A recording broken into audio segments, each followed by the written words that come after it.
reflect its very definition. Like Bill Cosby said, it takes hard work to keep from working. If Daddy Huxtable said it, that is good enough for me. So let's start with all the inventive things that we would not have in our lives without a little kind-hearted sloth to play with. Hammocks, lazy boys, waterbeds, motorized rascals, those grabby things they make for people with short arms, microwaves, beer hats, Lazy Susan, that newfangled set of fingernail clippers that has more attachments than a Swiss Army knife, extra value meals. Actually, fast food in general would only be a working mother's wet dream. Auto-tuning. Yeah, fucking double boo.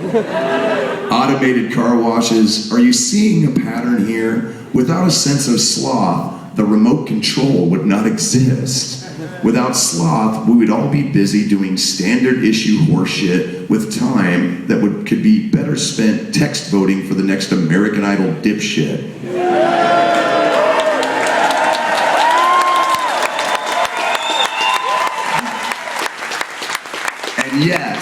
And yet, people are horrified by inactivity. They condemn those layabout fuckers who take a load off and do their very best to appear busy at all times by any means necessary. Is it that frightening to be doing fuck all?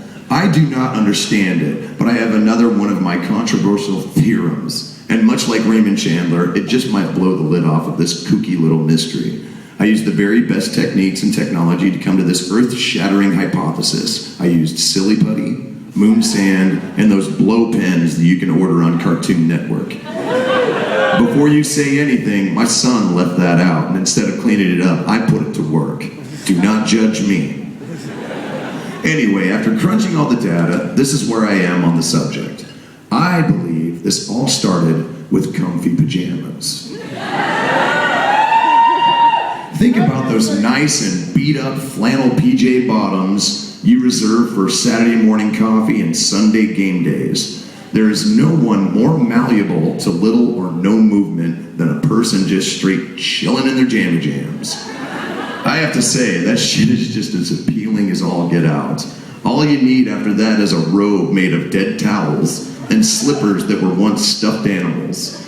Luckily, I have both. I'm not trying to put down your personal sleepwear in the slightest, as there are many advantages to having underwear and pants made of the same fabric. But flannel, corduroy, terry cloth, these things are built by Buddha, truly. Please do not plot any recriminations against me. After all, you guys are the ones decked out head to toe in underpants, man. Honestly, the origins of this sin are very simple. In ancient times, people were expected to work all week and rest on the Sabbath, or Sunday. We were meant to till and sow, sun up to sundown, making more for the rest of us to pass about. These were the days when burning bushes spoke to hippies, and it took a village to raise an idiot. God forbid you tried to take a Tuesday off to watch your kid's bocce ball game or whatever they used to play in the 1960s. That was before my time. Never mind if it was because you were proud of the outfit your meager wife stitched together using nothing but bark and rock. They would more than likely cast you out as a witch, or worse yet, a liberal. So the roots of sloth lay in the virtues of menial labor, I guess. It seems like social judgment knows no timeline. But my argument is that this is just not a modern day sin. Sloth has gone the way of Friendster and 8-track tapes. These days, no one can really be slothful. Cell phones are leashes, and technology leaves no stones unturned. There is nowhere to hide today. There are only places to catch your breath. Hell, even people just sitting on their ass are doing something. Look at me, for instance. Well, in the book. Sitting on my big leather couch, writing a book that most of you motherless shits will most likely download and dump on your Kindles. But I am busy nonetheless, and you will all be busy getting nerdy for something you could very easily have gone out and bought with a coffee at a bookshop. You will be online or receiving scans that come directly to your home, fax machine, or texting, or tweeting, whatever the fuck that shit means. You see, we are all a little bit busier than God expected we would be. This world has gone south of crazy and north of ordinary. This spinning blue marble is a fucking chaotic anthill, and I can almost bet on the fact that most everyone is doing his or her part to feed the collective. As the blank parts of the map were being colored in, we were connecting our network of dots to support a growing need to get shit done. Sloth, in this day and age, requires more expended energy than being slothful qualifies for. It means canceling all kinds of shit. Appointments, work, any kind of sports activity you might be involved in, a date, a wax, a happy ending. It all has to go if you want an annual sloth day. Okay, maybe not the hand job. That can only make you sleepy and improve your slothfulness. But everything else must go. It becomes a fire sale for the next 24 hours. And that, just by definition, makes it anything but sloth. When the hands at the end of your wrists no longer know control or restraint, you are neither slothful nor well. You are a tool for the grist of God, or Sam, whatever your boss's name happens to be. I work constantly. When I am not working, I am trying to raise my kids. When I am not raising future anarchists, I am working on other people's tomfoolery. My cycle is powered by jet fuel. Hey man, you just never know when the quarters are going to run out while you are riding the electronic elephant outside the toy store. Sloth to me is not a sin, but it is quite offensive. The simple matter that some people cannot find at least a little bit of something to do with their time is a miraculous travesty to me. If I were not able to do as much as I could with the time I have, I would go stir fucking crazy. You would find me shaving my nuts in the fountain by the airports. You know, the one the employees all smoke around.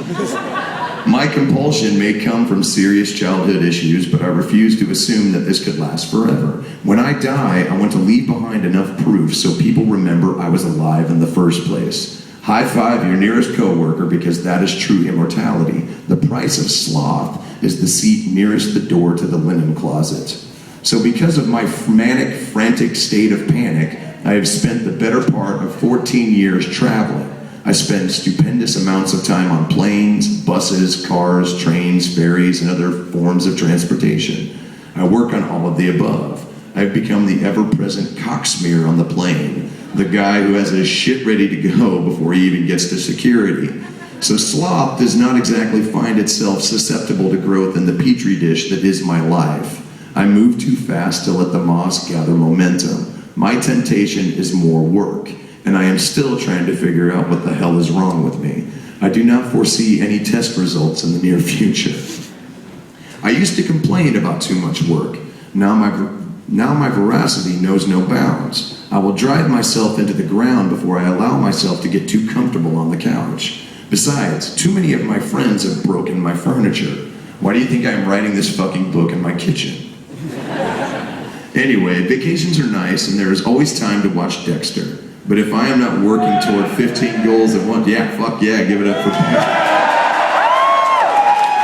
But if I am not working toward 15 goals at once, I am not a happy camper. In fact, it drives me batshit when I could be doing something and I am not able to for whatever reason. Yet there are still people with defeatist attitudes and lack of will who think life owes them a favor. Life owes you nothing. You owe yourself everything. Go ahead, yeah, please. I learned that shit on my own walking home from school one day. There is no guarantee you will be around tomorrow. The wheels of a rickshaw could fly off and take out your entire face, leaving you looking like you lost a fight with a rabid badger. You could wake up in the morning and, while you were still groggy, accidentally brush your teeth with toilet bowl cleaner. Right? You were just getting around to scraping the eye boogers out of your oculars, and now you were dead in a really stupid way. Anything is possible in a world that takes Sarah Palin this seriously.